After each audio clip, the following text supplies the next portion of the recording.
Sir, ಆ ಪರಮಾತ್ಮನ ಪರಮ ಭಕ್ತರು ಅಂದರೂ ನೀವು ತಪ್ಪಾಗಲ್ಲ. ಇನ್ನೇನು ಕೆಲವೇ ಕ್ಷಣಗಳಿವೆ, ಇದ್ರ ಬಗ್ಗೆ ಏನು ಹೇಳಕ್ಕೆ ಇಷ್ಟಪಡ್ತೀರಾ ಸರ್? ಏನು ಹೇಳೋದು ಅಂದರೆ, ಧರೆಯಿಂದ ನಮ್ಮನ್ನೆಲ್ಲ ದರ್ಶನ ಕೊಡೋಕ್ಕೆ ನಾಳೆಯಿಂದ ಅಪ್ಪು ಬಾಸ್ ಬರ್ತಾ ಇದ್ದಾರೆ.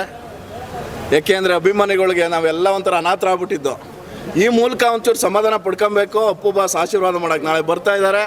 ಆ ಲೆವೆಲ್ ಬೇರೆ ಇರುತ್ತೆ ಬಿಡಿ, ಸೆಲೆಬ್ರೇಷನ್ನೇ ಬೇರೆ ಇರುತ್ತೆ. ಅದು ನಾಳೆ ನಿಮಗೆ ಗೊತ್ತಾಗುತ್ತೆ. ಇನ್ನೇನಣ್ಣ, ಈಗಲೇ ಸೆಲೆಬ್ರೇಷನ್ಗಳು ತುಂಬ ದೊಡ್ಡದಾಗಿ ನಡೀತಿದೆ. ದೊಡ್ಡ ಮನೆ ಅಂದಮೇಲೆ ಆ ಲೆವೆಲ್ ಇದ್ದೇ ಇರುತ್ತೆ. ಹೌದು. ಇನ್ನೇನು 17ನೇ ತಾರೀಕು ಅವ್ರು ಹುಟ್ಟುಹಬ್ಬ ಕೂಡ. ಏನೇನೆಲ್ಲ ತಯಾರಿಗಳು ನಡೀತಿದೆ ಅಣ್ಣ? ಈಗ ನಾವು ಒಂದೊಂದು ದೇವ್ರಿಗೆ ಒಂದೊಂದು ಉತ್ಸವ ಮಾಡ್ತೀವಿ. ಮನೆ ದೇವರು ಅಂತ ಒಂದು ಇರುತ್ತೆ. ಎಲ್ಲ ಕಡೆ ನಾವು ಒಂದು ವರ್ಷಕ್ಕೊಂದ್ಸರಿ ಜಾತ್ರೆ ಮಾಡಿ ತೇರು ಉತ್ಸವ ಮಾಡ್ತೀವಲ್ಲ, ಆ ಥರ ನಮಗಿದೀಗ ನಮ್ಮ ದೇವ್ರು ಬಂದಿದ್ದಾರೆ.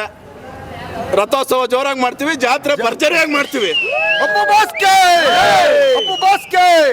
ಉತ್ಸವ ಈಗ ನಾವು ಉತ್ಸವನ ಆಗಿ ತೇರಲ್ಲಿ ಮೂರ್ತಿನ ಉತ್ಸವಕ್ಕೆ ತರಬೇಕು. ನಮ್ಮ ಮನೆ ದೇವರು ಇವತ್ತು ನಾಳೆ ಬರ್ತಾ ಇದ್ದಾರೆ. ಅದು ಜಾತ್ರೆ ಜೋರಾಗಿರುತ್ತೆ. ಅಣ್ಣ, ಇನ್ನೇ ಅಪ್ಪು ಸರ್ ನಮ್ಮನ್ನ ಬಿಟ್ಟಿಲ್ಲ ಸರ್. ಆಯ್ತು, ಹೇಳಿ ಹೇಳಿ. ನಿಮಿಷ ಅಣ್ಣ, ಅಪ್ಪು ಸರ್ ನಮ್ಮನ್ನ ಬಿಟ್ಟು ಹೋಗಿ ದೈಹಿಕವಾಗಿ ಹೋಗಿದ್ದಾರೆ ಹೊರತು ಮಾನಸಿಕವಾಗಿ ಯಾವತ್ತೂ. ಹೌದು. ಆ ಬಾಣಾದರಿಯಲ್ಲಿ ಆ ಹಾಡಲ್ಲಿ ಒಂದು ಮಾತಿದೆ, ನೀನಾಡೋ ಮಾತಲ್ಲಿ ಜೇನಿನಂತೆ ಅನ್ನೋ. ಅದೇ ತರ ಅವ್ರು ನಿಮ್ಮ ಮನದಲ್ಲಿ ಯಾವಾಗ್ಲೂ ಇರ್ತಾರೆ.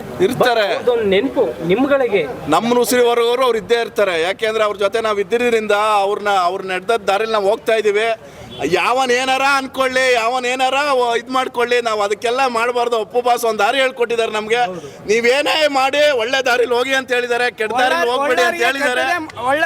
ಒಳ್ಳೆಯವ್ರಿಗೆ ಕೆಟ್ಟವ್ರಿಗೂ ಒಳ್ಳೇದನ್ನೇ ಬಯಸಿ ಅಂತ ಹೇಳ್ಬಿಟ್ಟು ಹೋಗಿದ್ದಾರೆ. ನಾವು ಆ ದಾರಿಲಿ ಹೋಗ್ತೀವಿ. ಯಾವ ದಾರಿಲಾರ ಹೋಗ್ಲಿ, ನಾವು ಅಪ್ಪು ಬಾಸ್ ಅವ್ರು ಹೇಳ್ಕೊಟ್ಟಿರೋ ದಾರಿಲಿ ನಾವು ಹೋಗ್ತೀವಿ. ಅದು ನಾವೆಲ್ಲರಿಗೂ ಒಳ್ಳೇದು ಮಾಡಬೇಕು ಅಂತ ಒಂದು ಇದಿದೆ, ಮಾಡ್ತೀವಿ. ಯಾವನೇನಾರ ಬಗ್ಳುಕೊಳ್ಳಿ, ಸೈಡ್ಗಳಲ್ಲಿ ನಾಯರ ಬಗ್ಳುಕೊಳ್ಳಿ, ಕತ್ತೆಗಳಾರ ಹರ್ಚ್ಕೊಳ್ಳಿ, ನಾವು ಯಾವತ್ತೂ ಕೇರ್ ಮಾಡಲ್ಲ. ನಾವೊಂದು ದಾರಿ ಹೇಳ್ಕೊಟ್ಟಿದ್ದಾರೆ, ಆ ದಾರಿಲಿ ಹೋಗ್ತಾ ಇರ್ತೀವಿ ಅಷ್ಟೇ. ಇನ್ನು ಒಂದು ಲಾಸ್ಟ್ ಕ್ವಶನ್ ಏನು ಅಂದರೆ, ಇನ್ನೇನು ನಾಳೆ ಕೂಡ ದೊಡ್ಡ ಮನೆಯಿಂದ ಇನ್ನೊಂದು ಕುಡಿ ಬೇರೆ ಬರ್ತಿದೆ. ಹೌದು. ಯುವ ರಾಜ್ಕುಮಾರ್ ಸರ್, ಹೌದು, ಅವ್ರದ್ದೊಂದು ಸಾಂಗ್ ಬೇರೆ ರಿಲೀಸ್ ಆಗ್ತದೆ. ಹೌದು. ಅವ್ರನ್ನ ಮೆಸ್ಸಕ್ಕೂ ನೀವು ಕಾಯ್ತಾ ಇದ್ದೀರಾ. ಹೌದು. ಆ ಸೆಲೆಬ್ರೇಷನ್ ಯಾವ ರೀತಿ ಇರ್ಬೋದು ಅಂತ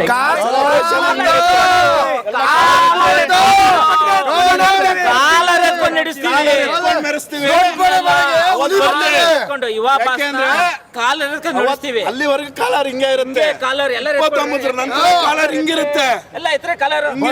ಬಂದಿರೋ ಹುಲಿ ಬರ್ತಿರೋ ಹುಲಿ ಬೇರೆ ತರ. ಅದೇ ದೊಡ್ಡ ಮರಿ ಬರ್ತಾ ಇದೆ. ಆಯ್ತಾ, ಅವ್ರು ಹೋಗಿಲ್ಲ.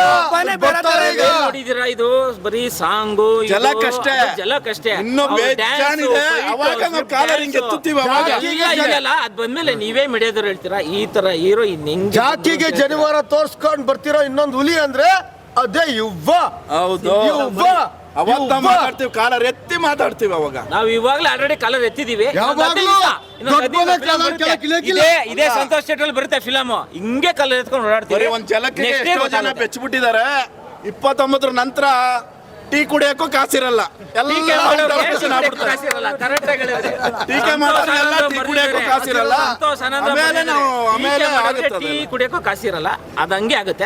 ನಮ್ಮ ದೊಡ್ಡ ಮನೆ ಕುಟುಂಬ ಹೇಳ್ಕೊಟ್ಟಿರೋದೇ ಒಂದೇ, ಏನ್ ಗೊತ್ತಾ, ಕೆಟ್ಟವ್ರಿಗೂ ಒಳ್ಳೇದೇ ಮಾಡೋಣ. ಆಯ್ತಾ, ಯಾರೇ ಏನೇ ಮಾತಾಡ್ಲಿ ನಾವು ತಲೆ ಕಟ್ಸ್ಕೊಬಾರ್ದು. ನಮ್ಮ ದಾರಿ ಏನಿದೆ ರೈಟ್ ಆಗಿ ಹೋಗ್ಬೇಕು, ಸ್ಟ್ರೈಟ್ ಆಗಿ ಹೋಗ್ಬೇಕು. 1000 ಜನ ಮಾತಾಡ್ಲಿ ಅಣ್ಣ, 1000 ಜನ ಮಾತಾಡ್ಲಿ. ಮೀಡಿಯಾ ಇದ್ದೀರಲ್ಲ, ದಯವಿಟ್ಟು ಆ ಮನೆ ದೊಡ್ಡ ಮನೆ, ಆ ಮನೆ ಬಿಟ್ಟು ನೀವು ಯಾವುದೇ ಕಾರಣಕ್ಕೂ ನಿಮ್ಗೆಲ್ಲರಿಗೂ ಭವಿಷ್ಯ ಅಥವಾ ನಿಮ್ಗೆ ಭವಿಷ್ಯ ಅಂದರೆ ಆ ಮನೆ ಇದ್ದಾನೆ ಎಲ್ಲರಿಗೂ ಮೀಡಿಯಾ ಆಗಿರೋದು. ಆ ಮನೆ ಮಾತ್ರ ದಯವಿಟ್ಟು ಮಿಸ್ ಆಗಿ ತೋರಿಸ್ಬೇಡಿ. ಏನೇನೋ ತೋರಿಸ್ತಿರಲ್ಲ ಅದು ಬಿಡಿ, ಇದನ್ನ ಮಾತ್ರ ಸತ್ಯ ತೋರಿಸಿ. ಯುವ ಯುವ ಯುವ ಯುವ ಕಾಮೆಂಟ್ ಮಾಡೋರೆಲ್ಲ, ಕೆಲಸನ ಮಾಡೋರೆಲ್ಲ, ಟೀಕೆಗಳಿಗೆ ಕಿವಿ ಕೊಡಬೇಡ, ಮುಂದೆ ನುಗ್ಗಿ ಸಾಗು ಯುವ ಯುವ.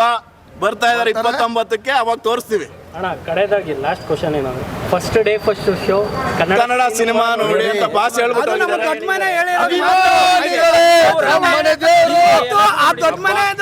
ಹೆಸರು ಅಪ್ಪು ಸರ್ ಹೆಸರು ಇವತ್ತು ನಾವು ಉಳಿಸ್ತೀವಿ, ಮುಂದಕ್ಕೂ ಉಳಿಸ್ತೀವಿ. ಯಾಕಂದ್ರೆ ಒಂದು ಕಾಂಟ್ರವರ್ಸಿ ಬೇಡ, ಒಂದು ಯಾರೋ ಇಬ್ಬರದು ಇದು ಮಾಡೋದು ಬೇಡ.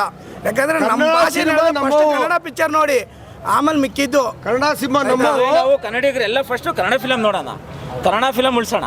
ನಮ್ಮಲ್ಲಿ 1000 ಇರ್ಬೋದು, ಬಟ್ ಅಪ್ಪು ಬಾಸ್ ಹೇಳಿರೋದು ಒಂದೇ, ನಮಗೆ ಸ್ಟಾರ್ ವಾರ್ ಬೇಡ.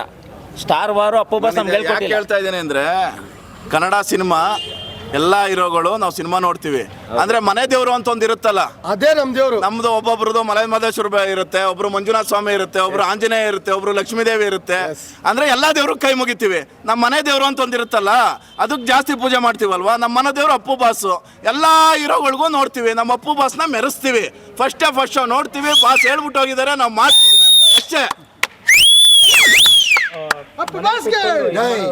ಥಿಯೇಟರ್ಗೆ ಬಂದು ನೋಡೋರಿಗೆ ಏನು ಹೇಳಕ್ಕೆ ಇಷ್ಟಪಡ್ತೀರಾ? ಬರಬೇಕು ನೋಡಿ. ಇವಾಗೆಲ್ಲ ನಮಗೆ ಖುಷಿ ಆಗ್ತಾ ಇದೆ. ಏನ್ರಿ ಒಂದೊಂದು ಥಿಯೇಟ್ರಲ್ಲಿ 3 ಶೋ ಹೌಸ್ಫುಲ್, ಆನ್ಲೈನ್ ಬುಕ್ಕಿಂಗ್ ಆಗೋಗಿದೆ ಅಂದ್ರೆ ಇದಕ್ಕಿಂತ ಏನ್ರಿ ಬೇಕು ನಮಗೆ ಸಂತೋಷ? ಏನ್ ಹೇಳಿ, ಇದು ರೀ ರಿಲೀಸ್ ಅಲ್ಲ, ನ್ಯೂ ರಿಲೀಸು. ಏನ್ ಹೇಳಿ, ಇದು ರೀ ರಿಲೀಸ್ ಅಲ್ಲ, ನ್ಯೂ ರಿಲೀಸ್ಗೂ ಹಿಂಗೆ ಬರಲ್ಲ. ನ್ಯೂ ರಿಲೀಸು 1000 ಬರ್ಬೋದು, ರೀ ರಿಲೀಸ್ ಇದು ಯೂಟ್ಯೂಬಲ್ಲಿ ಎಷ್ಟೋ ಜನ ನೋಡ್ಬಿಟ್ಟಿರ್ತಾರೆ. ಆದ್ರೂ ಇವ್ರು ಹೇಳ್ದಂಗೆ ಎಷ್ಟೋ ಫಿಲಮು 2 ಸಲ 3 ಸಲ ಎಷ್ಟೋ ಶೋ ಇದೆಲ್ಲ ಬುಕ್ ಆಗಿಬಿಟ್ಟಿದೆ. ಇದು ರಿಲೀಸ್ ಅಲ್ಲ, ಇದು ನ್ಯೂ ರಿಲೀಸು. ಇದೇ ಥರ ಇನ್ನು ಅಪ್ಪು ಬಾಸು ಇವಾಗ ಇಲ್ಲ. ಅದಕ್ಕೆ ನೋಡಿ ಅವ್ರು ಸರ್, ಇರೋವರೆಗೂ ಎಷ್ಟು ಫಿಲಮ್ ರಿಲೀಸ್ ಇದೋ ಬರ್ತಾ ಇರುತ್ತೆ, ನಾವು ಅದಂಗೆ ಇದು ಮಾಡ್ತಾ ಇರ್ತೀವಿ. ಅಭಿಮಾನಿಗಳು ಎಷ್ಟು ಪ್ರೀತಿ ಏನಿದೆ ಅಂತಂದ್ರೆ ಇದೇ ಒಂದು ಸಾಕ್ಷಿ ಜಾಕಿ. ಯಾಕಂದ್ರೆ ಇವತ್ತು ಇಡೀ ಕರ್ನಾಟಕದಲ್ಲಿ ಅಮ್ಮಮ್ಮ ಅಂದ್ರೆ ಒಂದು 165 ಸೆಂಟ್ರಲ್ಲಿ ರಿಲೀಸ್ ಮಾಡಿದ್ದಾರೆ. ಇವತ್ತು ಪ್ರತಿಯೊಂದು ಜಿಲ್ಲೆಯಲ್ಲಿ ಪ್ರತಿಯೊಂದು ಜಾಗದಲ್ಲಿ ಹಬ್ಬ ಮಾಡ್ತಾ ಇದ್ದಾರೆ. ಯಾಕಂದ್ರೆ ಕೆಲವರಿಗೆಲ್ಲ ಟಿಕೆಟ್ ಸಿಗ್ತಾ ಇಲ್ಲ, ಆಯ್ತಾ, ನಮ್ಗೆ ಇನ್ನ ಶೋ ಕೊಡಿ, ನಮ್ಗೆ ಇದು ಮಾಡಿ ಅಂತ ಇದ್ದಾರೆ. ಆದರೆ ಇದು ಒಂದು ಮಿರಾಕಲ್. ಯಾಕಂದ್ರೆ ನಮ್ಮ ಯಜಮಾನ್ರು ಎಲ್ಲೂ ಹೋಗಿಲ್ಲ, ಇಲ್ಲೆಲ್ಲ ಜೊತೆಲಿ ಇದ್ದಾರೆ. ಅದಕ್ಕೆ ಇದು ಒಂದು ಸಾಕ್ಷಿ ಸರ್. ಇನ್ನೊಂದು ಸತ್ಯ, ನಿನ್ನೆ ನಾನು ನೋಡಿದ್ದು, ನಾವು ಇದೆಲ್ಲ ಫಿಕ್ಸ್ ಆಗ್ಬೇಕಾರೆ ಇಲ್ಲೇ ಬಂದು 300 ರೂಪಾಯಿ ಕೊಟ್ಬಿಟ್ಟು 4 ಜನ 1200 ರೂಪಾಯಿ ಕೊಟ್ಬಿಟ್ಟು 120 ರೂಪಾಯಿ ಟಿಕೆಟ್ನ 300 ರೂಪಾಯಿ ಕೊಟ್ಬಿಟ್ಟು 4 ಜನ ಟಿಕೆಟ್ ಬ್ಲ್ಯಾಕಲ್ಲಿ ತೊಗೊಂಡೋದ್ರು. ಅಲ್ಲ, ರೀ ರಿಲೀಸ್ ಫಿಲಮ್ 14 ವರ್ಷ ಆಗಿದೆ ಫಿಲಮ್ ಅದು. ಇದಕ್ಕೆ ಹಂಗೆ ಕ್ರೇಜ್ ಇದೆ ಅಂದರೆ ಇವಾಗ್ಲೂ ಬೆಳಗ್ಗೆಯಿಂದ ಎಷ್ಟು ಜನ ಫೋನ್ ಮಾಡ್ತಿದ್ದಾರೆ ಅಂದರೆ ನಾಳೆ ಟಿಕೆಟ್ ಸಿಗುತ್ತಾ, ನಾಳೆ ಟಿಕೆಟ್ ಸಿಗುತ್ತಾ, ನೀವು ಬನ್ನಿ ಟಿಕೆಟ್ ಸಿಕ್ಕಿದ್ರೆ ನಿಮ್ಮ ಅದೃಷ್ಟ ಅಂತ ಹೇಳಿದ್ದೀವಿ. ಆ ಥರ ನಾಳೆ ಇನ್ನೊಂದು ಹೇಳ್ತೀನಿ, ಈಗ ಬ್ಲ್ಯಾಕ್ ಟಿಕೆಟ್ ಮಾರೋರ್ಗು ಮನೆ ದೇವ್ರು ಅಪ್ಪು ಬಾಸ್ ಅಂತ ಹೇಳ್ಬೋದು ನಾನು. ಯಾಕೆಂದರೆ ಬ್ಲ್ಯಾಕ್ ಟಿಕೆಟ್ ಮಾರೋರ್ಗೆ ಅನ್ನ ಹಾಕಿದ್ದು ಅಪ್ಪು, ಇವರು ಅಣ್ಣವರು ಡಾಕ್ಟರ್ ರಾಜ್ಕುಮಾರ್. ಅದು ಬಿಟ್ಟರೆ ಅಪ್ಪು ಬಾಸೆ. ಬ್ಲ್ಯಾಕ್ ಟಿಕೆಟ್ ಮಾರೋರು ಇವತ್ತು ನೆನೆಸ್ಕೋಬೇಕಂದ್ರೆ ಅಪ್ಪು ಬಾಸೆ ನೆನೆಸ್ಕೋಬೇಕು. ಇವತ್ತು ನಾಳೆ ನೋಡಿ, ಇಲ್ಲೇ ಬಂದು ನೀವು ನೋಡಿ, ಇದೇ ನೋಡಿ. SS ಟಿವಿ, ಸಿನಿಮಾ ಜಗತ್ತಿನ ಕ್ಷಣ ಕ್ಷಣದ ಸುದ್ದಿಯೊಂದಿಗೆ.